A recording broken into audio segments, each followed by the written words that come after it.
ഇപ്പം സംസാരിച്ച കൂട്ടത്തിൽ എനിക്ക് ചോദിക്കുന്ന വേറൊരു ക്വസ്റ്റ്യനാണ് ഈ പുട്ടിയുടെ കാര്യം. നമ്മൾ വീടിനകത്ത് അകത്തും പുറത്തും പൂശിയതിന് ശേഷം പുട്ടി അടിച്ചിട്ടാണ് പെയിൻ്റ് അടിക്കുന്നത്. ഈ പുറത്ത് നമ്മൾ അടിക്കുന്ന പുട്ടി അത് പിന്നെ ഈ വെയിലൊക്കെ കൊണ്ട് അത് പെട്ടെന്ന് പോകത്തില്ലേ? അതങ്ങനെ നിൽക്കുമോ അത് പെയിൻ്റ് അടിച്ച് കഴിഞ്ഞാൽ? പുട്ടിയിൽ തന്നെ പല ഗ്രേഡ് പുട്ടികളുണ്ട്. നമുക്ക് ഇൻസൈഡ് എന്തായാലും നമുക്ക് പുട്ടി യൂസ് ചെയ്തേ പറ്റത്തുള്ളൂ, എങ്കിലേ ആ ഒരു ഫിനിഷ് കിട്ടത്തുള്ളൂ.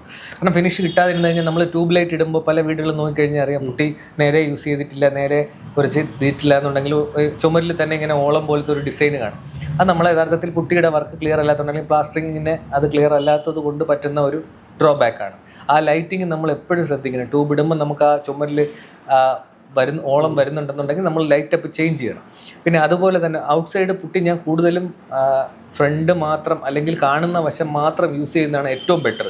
കാരണം വെളിയിൽ യൂസ് ചെയ്യുന്ന പുട്ടി എത്ര ഗ്രേഡുള്ള പുട്ടിയാണെങ്കിൽ കുറച്ച് കാലം കഴിയുമ്പം അതിന് അതിൻ്റേതായിട്ടുള്ള സ്വഭാവം അത് കാണിക്കാറുണ്ട്. നല്ല ഗ്രേഡുള്ള പുട്ടികളുണ്ട്, അത് യൂസ് ചെയ്ത് കഴിഞ്ഞാൽ ടെക്സ്റ്റർ പുട്ടികളാണ് ഇപ്പോൾ കൂടുതൽ യൂസ് ചെയ്യുന്നത് കൂടുതലും ആൾക്കാർ. ടെക്സ്റ്റർ പുട്ടിക്ക് അതിൻ്റേതായിട്ടുള്ള പവറുണ്ട്. ടെക്സ്റ്റർ പുട്ടിയാകുമ്പോൾ നമുക്ക് ഇഷ്ടമുള്ള കളർ, വൈറ്റാണ് അതിൻ്റെ ബേസ്, നമുക്ക് ഇഷ്ടമുള്ള കളറിൽ അത് മാറ്റാനും പറ്റും. നമുക്ക് ഇൻ ഫ്യൂച്ചറിൽ വേണമെങ്കിലും പെയിൻറ്റ് ചെയ്യുമ്പോൾ അതിനെ വേറെ കളറാക്കാനും പറ്റും. ടൈലിന് പകരം കൂടുതലും ഇപ്പോൾ ടെക്സ്റ്ററാണ് കൂടുതലും ഡിസൈൻ ആയിക്കൊണ്ടിരുന്നത്. മതിലുകളായാലും ടെക്സ്റ്റർ പുട്ടിക്ക് കുറച്ചും കൂടെ ഒരു കപ്പാസിറ്റി കൂടുതലാണ്. ഓക്കെ, പക്ഷെ വിലയും കൂടുതലാണ്. വില കുറച്ച് കൂടുതലാണ്. അതെ, ഓൾമോസ്റ്റ് ഡബിളാണ്.